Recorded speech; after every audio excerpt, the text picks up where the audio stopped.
Welcome one and all to CNN 10, your daily explanation of world news. I'm Carl Azuz at the CNN Center. Based around the idea of improving the state of the World Economic Forum is holding its annual meeting right now in Davos, Switzerland. Leaders of governments, companies, and societies from around the world are gathered at the mountain resort. And the forum's 48th yearly meeting is dedicated to creating what it calls a shared narrative to improve the state of the world. That may be easier said than done. One reason, an issue that's become increasingly important to many members of the World Economic Forum is globalization, the idea of governments and businesses working more closely with each other and becoming more integrated. Globalization is controversial. Its supporters say it's created jobs and industries in poorer countries, led to lower prices for goods, and helped nations work together towards solving the world's problems. Its opponents say it's led to bad working conditions in poorer countries, given certain companies too much influence in the world, and eroded the individual cultures of nations. U.S. President Donald Trump, who's at the forum, has spoken out against globalization in the past. He's also said his administration's America First policy would prioritize Americans when it comes to issues like international trade or foreign affairs. Because that contrasts with the vision of leaders like French President Emmanuel Macron, who's spoken in favor of globalization and governments working more closely together, President Trump's speech and the reactions to it will be closely watched when he gives it on Friday. Davos, filled to the brim with snow, it's known by locals as the Magic Mountain for its pristine air, healing properties, and peaceful setting. But during the annual sojourn of the World Economic Forum, Davos morphs into a haven for the global elite and even a platform for globalization. This is my 27th year in attendance, serving as a witness to this rapid evolution. The forum spent the last 3 decades building a brand around being at the center of radical global change, starting in 1990. About 2 months after the fall of the Berlin Wall, the forum hosted West German Chancellor Helmut Kohl and his East German counterpart Hans Modrow. Next up, China's leadership rolled into Davos to celebrate its role as a giant exporter. Resistance to globalization surged at the dawn of the new millennium. Protesters made their way to Davos to show global CEOs and policymakers firsthand that change was moving too fast. But none of this dented the forum. It rode a wave of growth with the architects behind the digital revolution. It served as a venue to help resolve global conflicts, and they even debated the merits behind the global financial crisis. A decade later, the game has completely changed. Enter Donald Trump, raising the populist tenor, threatening to erect trade barriers, and putting America first. His protectionist zeal can potentially rock the very foundation of the forum. From the 300 people that attended the first year I came to Davos to 10 times that amount now, 2018 is the year the forum is leaning in. There are a record number of government leaders. The emerging market darling, India, its prime minister, will have a high profile, juxtaposed against Mr. Anti-Globalization, Donald Trump himself. Davos man, or Davos woman, the term used for the ultimate globalist, has met its match in the U.S. president, as this enclave in the Alps fights to stay relevant for the next half-century. 10-second trivia. The founder of Children's Supermart later opened what famous retail company? Toys R Us, FAO Schwarz, Big Lots, or KB Toys? Charles Lazarus, the founder of Children's Supermart, eventually opened the hugely successful Toys R Us. Hugely successful for decades anyway. Last September, Toys R Us said it was filing for bankruptcy protection, meaning it was billions of dollars in debt and needed to reorganize its business to stay open. At that time, the Wall Street Journal reported the company would need to close some stores as part of the process, and yesterday, Toys R Us announced those closures. 182 locations in more than 40 states and Puerto Rico are on the list. This includes dozens of Babies R Us stores, which the company owns, and in all, the closures account for about 1/5 of all the Toys R Us retail locations in America.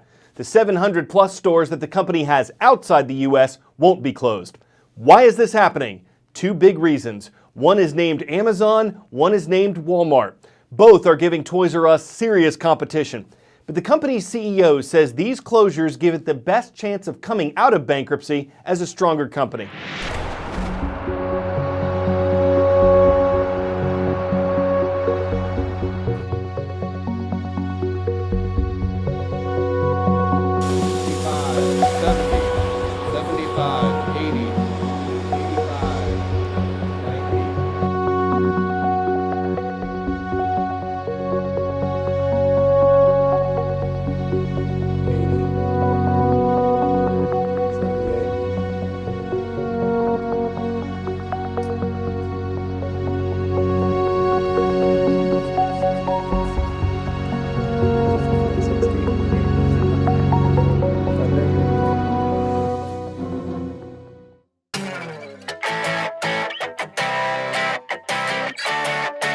Pick a card, any card. Pick a rabbit out of a hat. Basic magic tricks used to be kept secret. They were shared from magician to magician or in kits or books you'd have to buy. But now you can learn many of them for free in minutes on YouTube, rabbit not included. So how can a performer keep up with the speed of the internet and even use it to make magic?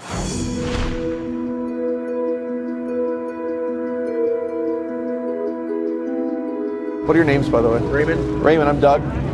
And Yanira. Yanira, nice to meet you.